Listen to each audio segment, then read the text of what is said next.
समूता ही जाते परहंता जो विद्या ही सागर सुधी, जो विद्या ही सागर सुधी गुरु हैं हितैषी, शुद्धात्म में निरत नित्य हितोपदेशी। वे पाप ग्रीष्म ऋतु में जल हैं सयाने, पूजूं सतत केवल ज्ञान पाने, पूजूं सतत केवल ज्ञान पाने। महावीर भगवान की, आचार्य कुंद कुंद स्वामी की, 10 लक्षण पर्व की, आचार्य गुरुवर विद्यासागर मुनि महाराज।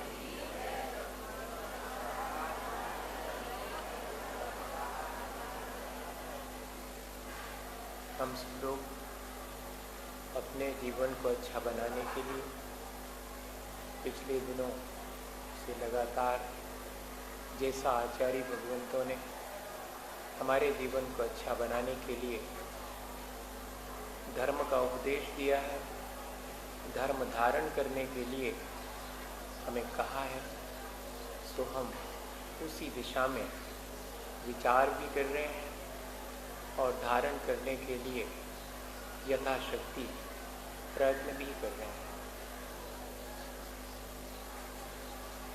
हमारा जीवन आकाश के समान हो जाए, जैसे कि आकाश सब जीवों को जगह देता है और सबके प्रति अच्छा भाव रखता है, समान भाव रखता है, भेदभाव नहीं करता। ऐसी ही दृष्टि आकाश के समान निर्मल हमारी भी हो जाए। हमें अपने आत्म द्रव्य की तरफ ध्यान चला जाए। हमारा ध्यान तो दिन भर, सारे जीवन भर पर्यायों की तरफ लगा रहता है। सो जब हम बाह्य पर्यायों को अपनी दृष्टि में लाते हैं तो सिवाय राग द्वेष के और कुछ नहीं होता। जो पर्याय हमारे अनुकूल परिणमन करती है, ऐसा जान पड़ता है कि हमारे अनुकूल परिणमन हुआ है, तो उसमें हम रागान्वित हो जाते हैं। और यदि परिणमन हमारे प्रतिकूल होता है तो हम द्वेष करने लगते हैं। यह जो पर्यायगत अपनी दृष्टि है, उसे आचार्य भगवंत संक्लेश और अहंकार का कारण मानकर छोड़ने के लिए उपदेश देते हैं। आकाश के समान दृष्टि आत्मद्रव्य की तरफ हो तो हम निर्विकल्प होकर अपने आत्मा में, आत्मा के स्वभाव में लीन रह सकते हैं। सो आत्मलीनता या आत्म अनुराग का नाम ही ब्रह्मचर्य है। स्वतंत्र वृत्ति निवृत्ति अर्थम गुरुकुल वासो वा ब्रह्मचर्य। जो पांचों इंद्रिय और मन के विषयों में अपन स्वच्छंद होकर के अपना जीवन व्यतीत करते हैं, उसे रोक लेना और गुरुजनों के समीप, उनके निकट अपने जीवन को व्यतीत करना, यह ब्रह्मचर्य है। सुध परिचिदानुभूता सर्वस्वी काम भोग बंध कहा, हे अक्त सुविलंबो नवरि न सुलभो विहत्तस। यह जो 5 इंद्रिय और मन के विषयों की कथा है, जिससे कि संसार का आश्रय और बंदगी होता है, सो हमारे द्वारा अनेकों बार सुनी गई है, परिचित है, बहुत बार हमारे अनुभव में आई है। सो यह यात्रा तो अंतहीन है। हम क्या करें, इसमें अपनी ऊर्जा को व्यर्थ गमाते हैं तो ठीक नहीं है। हमें अपनी ऊर्जा का उदात्तीकरण, सब्लिमाइजेशन करना चाहिए। हमारी ऊर्जा, हमारा जीवन पंचेंद्रिय और मन के विषयों में ही आसक्त हो करके निरंतर उसी में लगे रह करके जीवन व्यतीत कर देता है।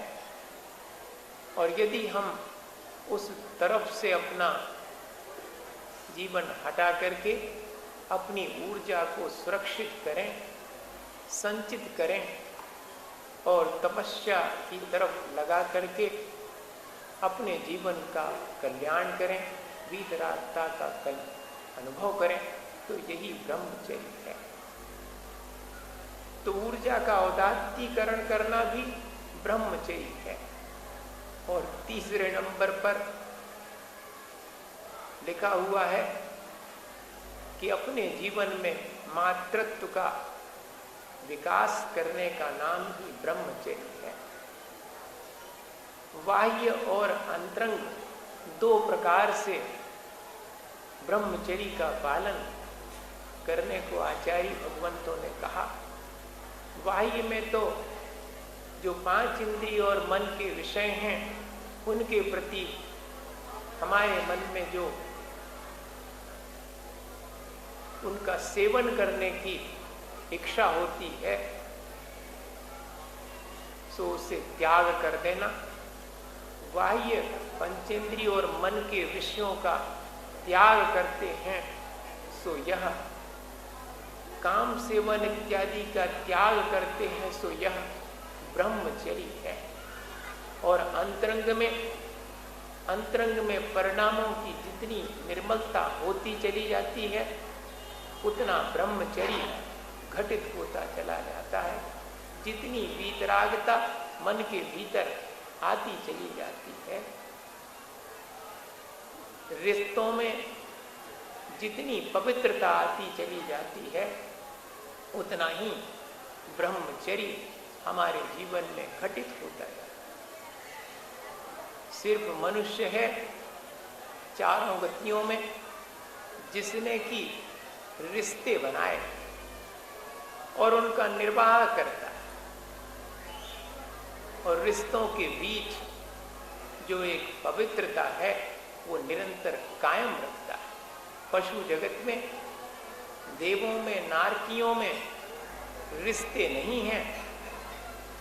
हमने तो रिश्ते बना करके, संबंध बना करके अपने मन को बाह्य में नियंत्रित कर दिया, और उसके माध्यम से अपने अंतरंग के परिणामों को भी निर्मल करने के लिए हम प्रयत्न करते हैं। गांधी जी एक सभा में बैठे हुए थे। बाजू में ही उनके जीवन साथी कस्तूरबा भी बैठी थी। सो एक कार्यकर्ता जो कि कस्तूरबा गांधी को जानता नहीं था,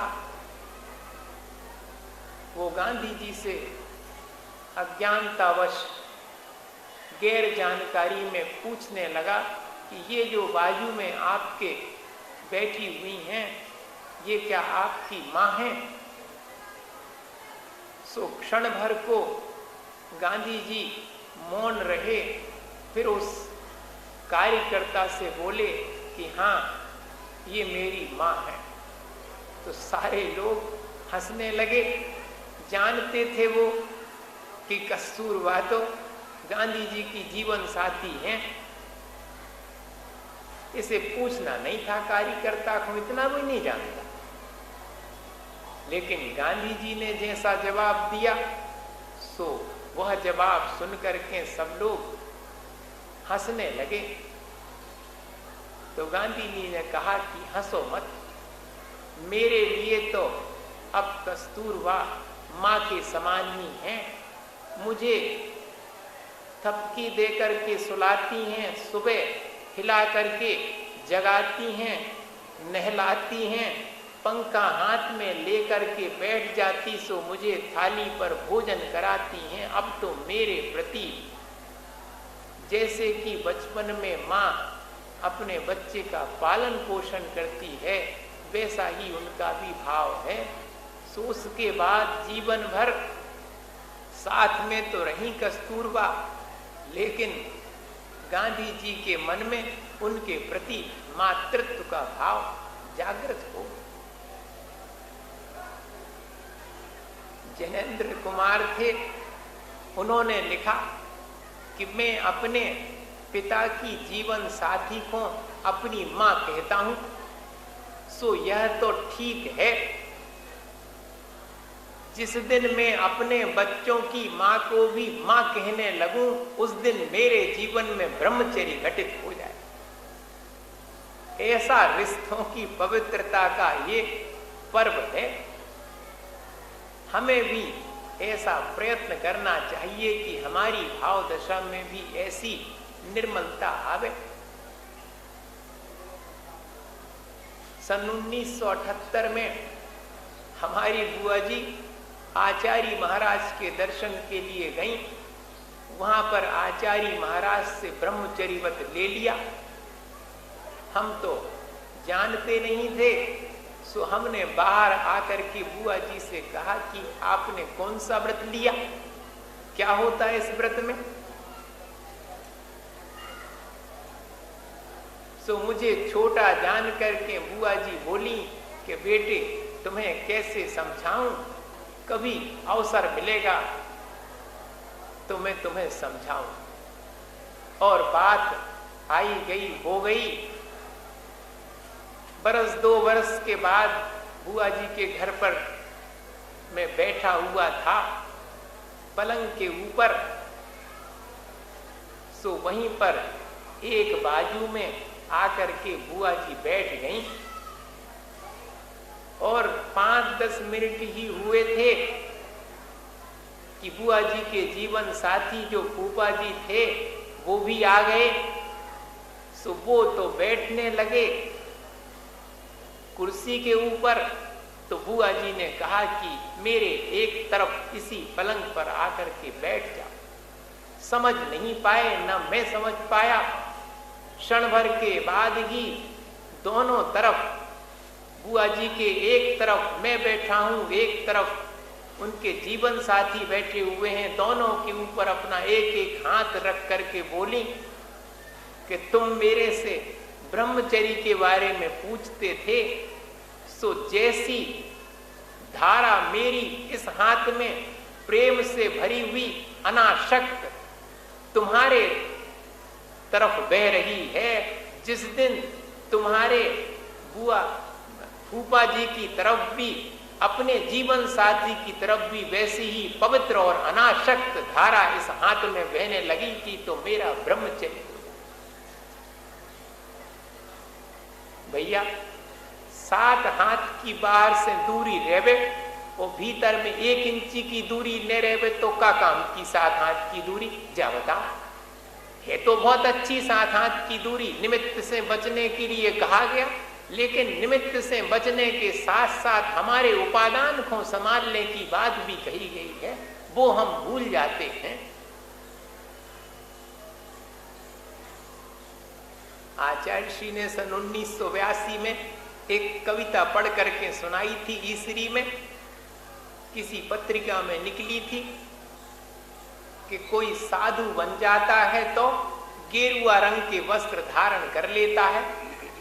उसके लिए उपदेश देने के लिए लिखी गई थी वो कविता कि अभी तुमने आग के रंग के कपड़े पहने हैं, अभी तुम्हारा काम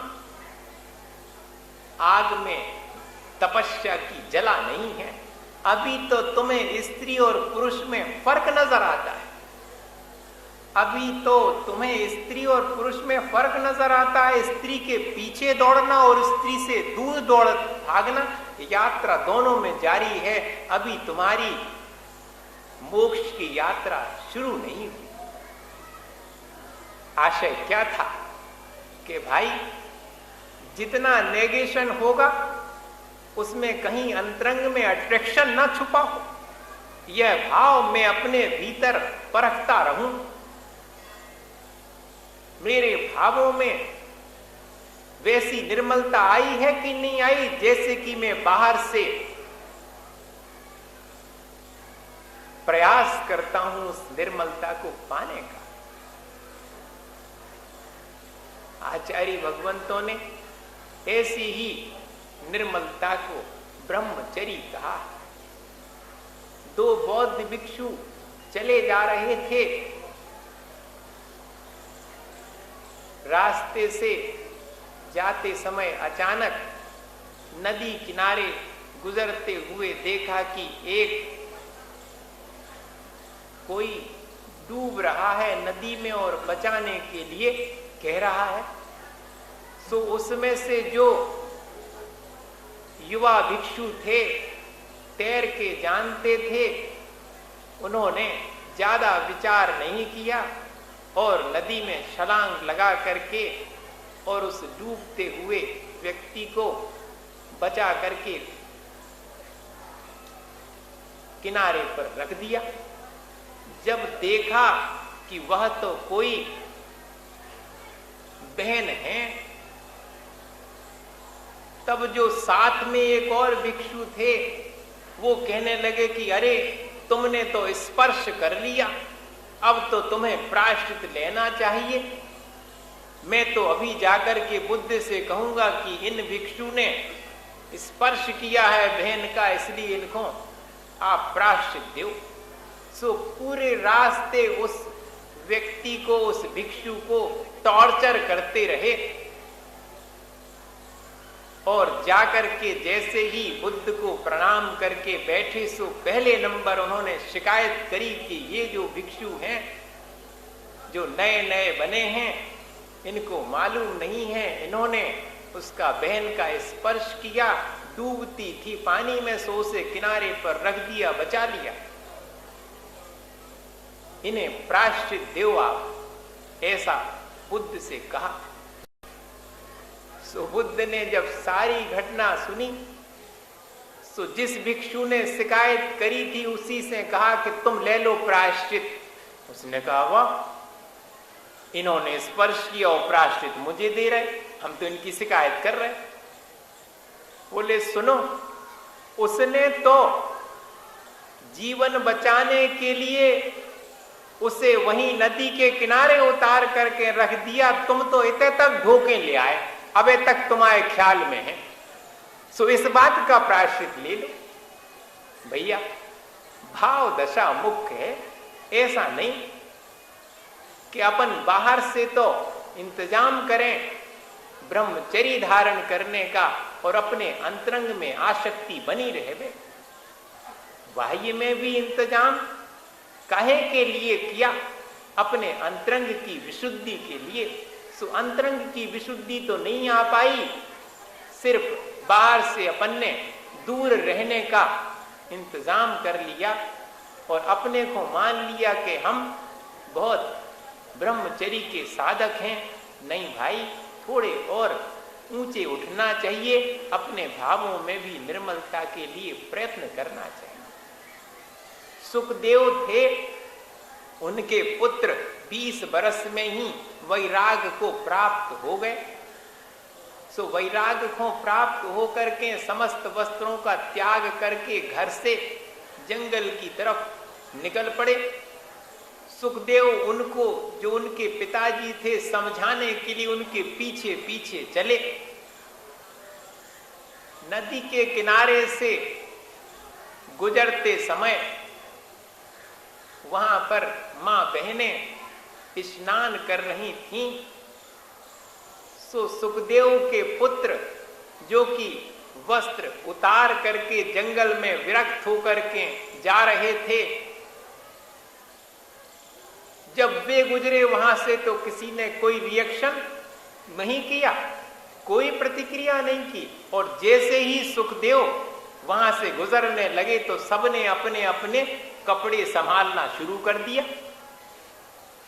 सुखदेव को बड़ा गुस्सा आया कि देखो, मेरा 20 वर्ष का नौजवान पुत्र निर्वस्त्र निकल गया, तब तुम्हें शर्म नहीं आई और तुम कपड़े नहीं संभाल रहे, और हम इतने वृद्ध हो गए, बुजुर्ग हो गए और हम निकल रहे, सो तुम्हें कपड़े संभालने की पड़ी है। तो उन मां लोगों ने कहा कि महाराज सुखदेव जी, आप अपनी आंख संभाल लो तो हमें कपड़े न संभालने पड़ेंगे। वो तो विरक्त हो करके निकल गए, हमारी तरफ तो ध्यान ही नहीं गया, पर आपकी आंख कहां है जी, आप विचार करो। सो भाई, ऐसा अंतरंग के भावों का व्रत है। हमें जितना हम बाह्य में प्रयत्न करते हैं उतना ही प्रयत्न अंतरंग में भी करना चाहिए और अपने भावों को निर्मल बनाने का प्रयत्न करना चाहिए। देखो, महाराज ने भी लाइन सुनाई, अपन रोज पढ़ते हैं, उत्तम ब्रह्मचर्य मन आनो, माता सुता बहन पहचानो।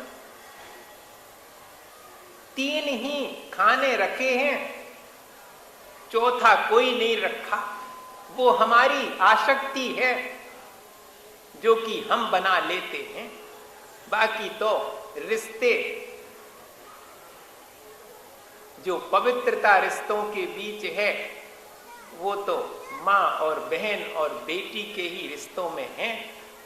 सो आचार्य भगवंतों को पूजा में ही लिखना पड़ा कि संसार में विश्वेल नारी तज गए जोगीश्वरा। जिन्होंने अपने आध्यात्मिक विकास के लिए अपने जीवन को समर्पित किया, सो उन्होंने सबसे पहले इस अपने बनाए हुए रिश्ते को वहीं पर रोक दिया कि नहीं, ये चौथा वाला रिश्ता अब मेरे आध्यात्मिक विकास के लिए आवश्यक नहीं है। सो किसे तज दिया? तज गए जोगीश्वरा नारी।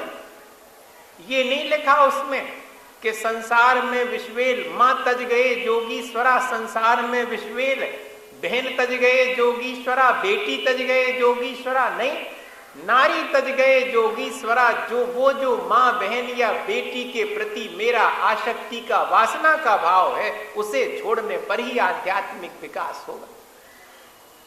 सो कई लोगों ने तो बाद में लाइन सुधारने की कोशिश करी। बताओ, जैसे कि लिखे बारो बुद्धू हतो जी हते समझदार के सो लाइन बदल दी। आशय तो उस लिखने वाले का यही था कि मेरे भीतर जो वासना है, मेरे भीतर जो दृष्टि की निर्मलता नहीं है, सो उसके परिणाम स्वरूप मैंने ये रिश्ता बनाया है, अपनी अनंत वासना को सीमित कर लिया। इतना तो सदार संतोष व्रत मैंने ले लिया था, अब उससे भी ऊपर उठता हूं। उस रिश्ते को जो मैंने बनाया था उससे भी ऊंचे उठ करके मैं समस्त जगत के प्रति 3 ही रिश्ते, माँ का, बहन का और भाई और बेटी का, यह रखूंगा, ऐसा विचार करता है और ब्रह्मचर्य व्रत को धारण करता है। अपन इस तरह के व्रत को अपने अंतरंग में कैसे धारण करें, ऐसा विचार करना चाहिए। स्वस्थ मानसिकता बहुत जरूरी है, भगवान की भक्ति जरूरी है, इंद्रियों पर विजय जरूरी है और अच्छे लोगों की संगति, अच्छे साहित्य की संगति, अच्छी चीजों की संगति जरूरी। इन सब का भी अपने ऊपर असर पड़ता है। खोटी संगति होए, खोटा साहित्य होए, तो ये सब भी निमित्त बन सकता हमारे भावों की विकृति में। सो आचार्य भगवंतों ने इससे भी बचने के लिए कहा और 5 इंद्रिय और मन के विषयों को भी धीरे धीरे परिमित करते जाओ, उनके प्रति भी आसक्ति घटाते जाओ। और जितना बने उतना ठाठ बाट से भगवान की पूजा करो, उनके गुणगान करो, और सबसे बड़ी चीज अपनी मानसिकता को स्वस्थ रखो। मानसिकता स्वस्थ सब समझते हैं कि हमारी मानसिकता कहाँ अस्वस्थ हो गई। देखो सीता जी थी, सो रावण के लिए तो वही उनकी देह के प्रति आसक्ति का कारण बनी, और वही लक्ष्मण जी उनके लिए श्रद्धा का विषय थी, जिनको की पहचानते समय सिर्फ नूपुर ही पहचान में आए, क्योंकि वे उनके रोज चरण स्पर्श करते थे। अपने आप पहचान सकते हैं अपन की स्वस्थ मानसिकता रावण की है या लक्ष्मण जी की। सो ऐसी ही अपने अंदर भी अपनी स्वस्थ मानसिकता है कि नहीं है, ये अपन पहचान सकते हैं। बड़े आत्मविश्वास की आवश्यकता है इस स्वस्थ मानसिकता के प्राप्त करने के लिए। सीता जी का ही उदाहरण है, जब लोगों के कहने से, लोकापवाद से रामचंद्र जी ने वनवास दे दिया, और जब घर में रखने के लिए बात आई तो अग्नि परीक्षा देना होगी ऐसा कहा। सो पद्म पुराण में पंक्तियां लिखी हैं कि अग्नि कुंड में प्रवेश करने से पहले पंच परमेश्वरी का स्मरण करके सीता जी ने कहा कि हे अग्नि, यदि मैंने स्वप्न में भी राम के सिवाय किसी और को अपने मन में स्मरण किया हो तो तू क्या मुझे जलाएगी? मैं तो अपने भावों से स्वयं ही जल गई। और अगर मैंने राम के सिवाय पर पुरुष को स्वप्न में भी स्मरण नहीं किया होगा तो तू मुझे क्या जलाएगी? मैं प्रवेश करती हूं, जला के देख। ऐसा आत्मविश्वास जिसके भीतर स्वस्थ मानसिकता है उसके ही भीतर आएगा। वरना तो हम किसी और की बहन के साथ बैठ करके बात करें सो तो ठीक, लेकिन दूसरा कोई हमारी बहन के साथ बात कर रहा है तो दाल में काला है। लो, ये हो गई स्वस्थ मानसिकता। अपने मापदंड कुछ और दूसरे के लिए कुछ और। ये तो हमारी ही दृष्टि का दोष है। हमें पहले अपनी मानसिकता ठीक करनी चाहिए कि हमारे भीतर तो मन हमने पहले गंदा कर लिया, दूसरे का हो या नहीं हो ये कैसे कह सकते हैं। जैनेन्द्र कुमार की नातिन 11 वर्ष की थी, सो अपनी मां के साथ में नाना जी के घर आई। वो छोटी सी बेटी सो नाना जी के पास में खूब खेल रही थी, और खेलते खेलते जैसे बच्चे लोग चेहरे पर चुम्बन कर लेते हैं वैसा ही उसने कर लिया नाना जी को खेल खेल में। उसकी मां ने अर्थात जैनेन्द्र कुमार की बेटी ने, जो बड़ी सारी थी, उन्होंने देख लिया। जैसे ही देखा तो उस 10-11 साल की बेटी से कहती कि तुझे शर्म नहीं आती जो नाना जी को चुम्मी ले रही? अब बताओ। जैनेन्द्र कुमार ने लिखा कि देखो तो उनके भीतर तो कोई विकार आया नहीं है, और हम अपने विकारों को उन पर आरोपित करते हैं और अपनी मानसिकता के साथ साथ उनकी मानसिकता को खराब करते। उसके बाद से इतनी भयभीत हुई वो 10-11 वर्ष की बेटी कि फिर भूल कर भी उसने वैसा नहीं किया। जैनेन्द्र कुमार को वैसा प्यार उसने नहीं किया। डर गई कि शायद समथिंग इज रॉन्ग, कुछ गलत हो गया। यह जो मानसिकता की विकृति है ये अपन बच्चों के भीतर खुद डालते हैं अपने भीतर होने की वजह से। वरना तो पहले 10-11 साल के बच्चे वस्त्र पहने हैं कि नहीं पहने हैं, ऐसे ही घूम रहे हैं तो उनके भीतर कहीं कोई विकार उत्पन्न नहीं होता था। आज तो छोटे छोटे बच्चों को भी देखें मेरे साथ लड़का पढ़ता था एक, उसने मुझे एक दिन बताया कि उस समय सन 74-75 में कि जमाना कितना बदल गया भाई। मैंने कहा क्यों, क्या हुआ? बोले मैं रास्ते से चला जा रहा था, एक 4-5 बरस की बेटी थी, मैंने उसको थोड़े अलग हटा करके और निकलने के लिए रास्ता किया तो वो मेरे से बोलती कि तुझे शर्म नहीं आती है जो मुझे स्पर्श करता। अब बताओ, अब 4-5 बरस की बेटी के अंदर ऐसा विकार भाव उत्पन्न हो गया। भाई ये तो मन में आने वाला व्रत है, सो अपन को अपने मन में स्वस्थ विचार और भावों की निर्मलता का प्रयत्न करना चाहिए। बाहर से कछु न करो चाहिए, जा नहीं कह रहे हम। बाहर से हमने जो दूरी बनाई है उसकी सार्थकता अपने मन की विशुद्धि में है। सो वह मन की विशुद्धि, मन की निर्मलता भी अपनी बनी रहे, यह अपन को आज के दिन प्रयत्न करना चाहिए। अपना मन पांचों इंद्रिय और मन के विषयों की तरफ जल्दी से चला जाता है और अस्वस्थ हो जाता है, उनको पाने की आकांक्षा अपने भीतर आ जाती है। सो धीरे धीरे करके पांचों इंद्रिय और मन के विषयों के प्रति अनासक्त हो करके अपने आत्मा का जो वीतराग स्वभाव है उसमें अधिक से अधिक रमण करने का अपन प्रयत्न करें तो भाई अपने भीतर ब्रह्मचर्य क्षण भर में आने के लिए अपन स्वयं महसूस करेंगे कि आ गया है ब्रह्मचर्य। ऐसा आज का ये दिन ब्रह्मचर्य का है, अपन को भी ऐसा ही अभ्यास करना चाहिए। इसी भावना के साथ आचार्य विद्यासागर मुनि महाराज, हे गुरुवर शाश्वत सुख दर्शक यग नग्न स्वरूप तुम्हारा है, जग की नश्वरता का सच्चा दिग्दर्शन करने वाला है। जग जग विषयों में रच पच कर कातिल नेत्रा में तो गाओ, अथवा वह शिव के निष्कंटक पथ में विषकंटक होता हो।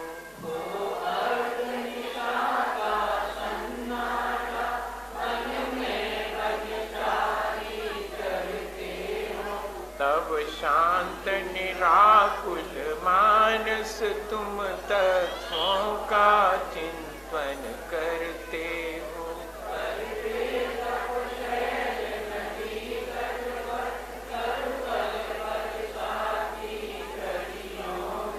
समतारस पान किया करते सुख दुख दोनों की घड़ियों में।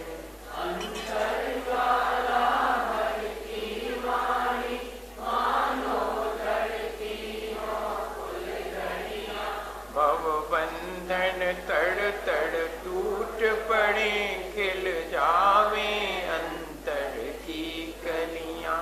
तुम सारानी क्या कोई हो, जग को देती जगती निधिया। दिन रात लुटाया करते हो शम शम की अविनश्वर मणियां।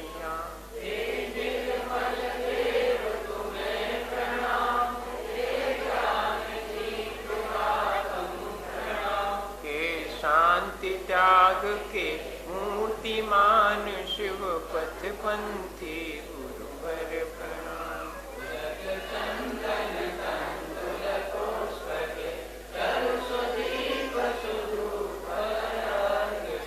धवल मंगल गान रवाकुले, जिन ग्रहे मुनिराज